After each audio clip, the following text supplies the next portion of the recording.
যারা মিথ্যা আর অন্যায়ের সাহায্যে বাঁচে তাদের সামনে নিজের ভালোত্ব প্রমাণ করার কোনো দরকার নেই।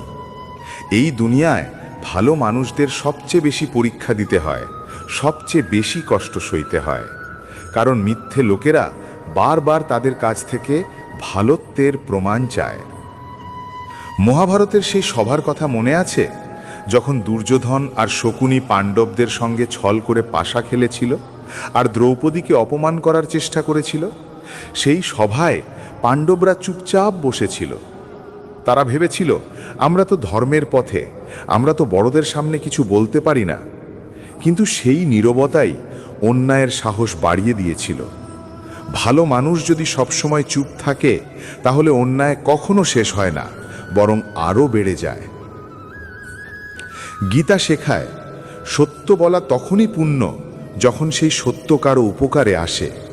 যদি তোমার মিথ্যে কারো মুখে হাসি ফোটায়, কারো মন ভালো করে, তবে সেই মিথ্যে পাপ নয়, সেই মিথ্যে এক প্রকার পুণ্য। কিন্তু যদি তোমার বলা সত্য কারো মন ভেঙে দেয়, কারো আত্মাকে আঘাত করে, তবে সেই সত্য পাপের সমান।